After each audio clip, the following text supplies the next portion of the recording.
नमस्कार दोस्तों, Indian travel online में आपका एक बार फिर से स्वागत है। दोस्तों, भगवान जगन्नाथ भारत और दुनिया भर में भक्तों द्वारा पूजे जाने वाले सबसे प्रसिद्ध हिंदू देवताओं में से एक हैं। भगवान जगन्नाथ को भगवान विष्णु का अवतार माना जाता है। हकीकत में उसके पास भगवान विष्णु के सभी अवतारों के गुण हैं। भगवान जगन्नाथ की अलग अलग अवसरों पर अलग अलग पूजा की जाती है। दोस्तों, क्या आप लोग जानते हैं कि भगवान श्री कृष्ण ने जब अपना शरीर छोड़ दिया था, जब अंतिम संस्कार उनका किया गया, जब उनका पूरा शरीर पंच तत्वों में मिल गया, लेकिन उनका हृदय नष्ट नहीं हुआ, बिल्कुल एक जिंदे इंसान की तरह धड़कता रहा और बिल्कुल ही ठीक ठाक था। ये बात बहुत कम लोगों को पता है कि आज भी ये हृदय बिल्कुल सुरक्षित है, जो भगवान जगन्नाथ की काठ की मूर्ति में बसा हुआ है और हमेशा धड़कता रहता है। दोस्तों, भगवान जगन्नाथ के मंदिर की सफाई सोने के झाड़ू से की जाती है। भगवान जगन्नाथ को कलयुग का भगवान भी माना जाता है। उड़ीसा के पुरी में भगवान जगन्नाथ जी अपनी बहन सुभद्रा और उनके भाई बलराज के साथ विराजमान हैं। भगवान जगन्नाथ से जुड़े हुए बहुत से ऐसे रहस्य हैं जिनका आज भी लोगों को पता नहीं है। जगन्नाथ भगवान की मूर्ति हर 12 साल के बाद बदल दी जाती है और जब यह मूर्ति को बदलना होता है तो पूरी से हर जगह की लाइट बंद कर दी जाती है। मंदिर के चारों तरफ सीआरपीएफ का कड़ा पहरा दिया जाता है ताकि कोई भी व्यक्ति मंदिर के अंदर न घुस पाए। मंदिर में पूरी तरह से अंधेरा होता है और पुजारियों की आंखों पर भी पट्टी बंधी हुई होती है। पुजारी अपने दोनों हाथों से दस्ताने पहनकर पुरानी मूर्तियों में से एक पदार्थ निकालकर नई मूर्ति में डालते हैं। ये पदार्थ क्या है, आज तक कोई पता नहीं लगा सका और हजारों वर्षों से एक मूर्ति दूसरी मूर्ति में परिवर्तित होती रहती है। दोस्तों, यह एक ऐसा अलौकिक पदार्थ है जिसको छूने पर इंसान का पूरा शरीर भस्म हो सकता है। माना जाता है कि इसका संबंध भगवान कृष्ण से है। जब जगन्नाथ भगवान की प्रतिमा बदली जाती है तो उसके साथ साथ मंदिर के हर मूर्तियां बदल दी जाती हैं।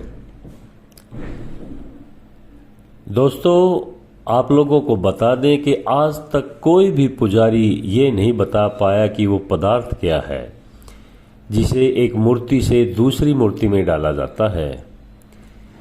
जिन पुजारियों ने यह चीज़ और पदार्थ को हाथ लगाया है, उनका कहना है कि यह खरगोश की तरह उछलता रहता है और आज भी इस साल जगन्नाथ यात्रा से पहले वहाँ का राजा सभी अपने हाथों से मंदिर में झाड़ू लगाता है। इस मंदिर की एक खासियत ये भी है कि जैसे ही हम मंदिर के सिंह द्वार से पहले कदम अंदर रखते हैं तो समुद्र में लहरों की जैसे आवाज़ें सुनाई देती हैं, सेम ऐसे ही आवाज़ें वहाँ सुनाई देती हैं। अक्सर मंदिरों के ऊपर पक्षी बैठे हुए होते हैं, परंतु जगन्नाथ मंदिर के ऊपर से कोई भी पक्षी आपको गुजरता हुआ नहीं दिखाई देगा। मंदिर पर लगा हुआ झंडा हमेशा हवा की साइड से दूसरी साइड में लहराता हुआ दिखाई देगा। पूरे दिन किसी भी समय भगवान जगन्नाथ मंदिर के मेन शिखर की परछाई आपको कहीं भी नहीं दिखाई देगी। मंदिर के लगभग 45 मंजिल ऊपर लगे झंडे को प्रतिदिन बदला जाता है। लोगों का और भक्तों का ऐसा मानना है कि अगर एक दिन भी यह नहीं बदला गया तो मंदिर पूरे 18 सालों के लिए बंद हो जाएगा। मंदिर के शिखर पर एक सुदर्शन चक्र लगा हुआ है, जिसको हर दिशा में देखने पर आपको उसका मुख अपनी तरफ ही दिखाई देगा।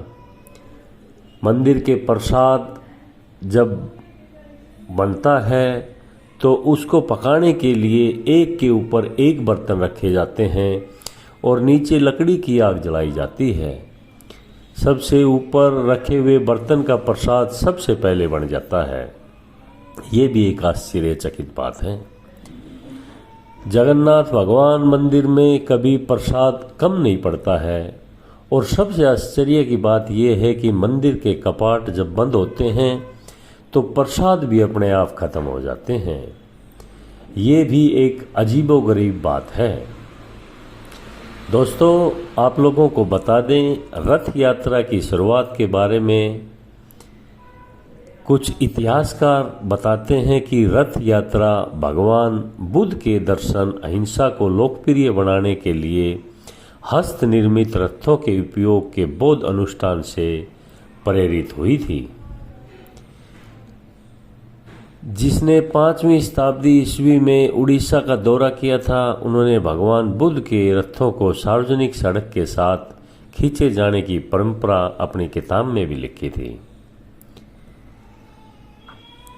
कृष्ण प्रकरण की एक कथा के अनुसार भगवान कृष्ण और बलराम के मामा राजा कंस ने उन्हें मारने के इरादे से उन्हें मथुरा आमंत्रित किया था। अक्रूर उन्हें लेने के लिए रथ लेकर आए थे और वो रथ पर बैठकर मथुरा के लिए रवाना हुए। मथुरा के लोगों को भगवान कृष्ण के दर्शन करने का अवसर जब मिला, जब दोनों भाई बहन राजा कंस को हराने के बाद रथ में बैठकर मथुरा के चारों ओर घूमे थे।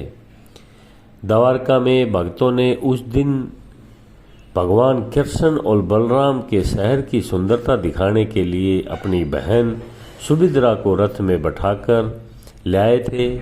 रथ यात्रा से जुड़ी ये कहानियां हैं। दोस्तों, भगवान जगन्नाथ की जो आपको कथा हमने सुनाई, अगर आपको अच्छा लगे तो शेयर और लाइक ज़रूर करें। आगे भी आपको ऐसी जानकारी देते रहेंगे। नमस्कार। जय श्री कृष्ण।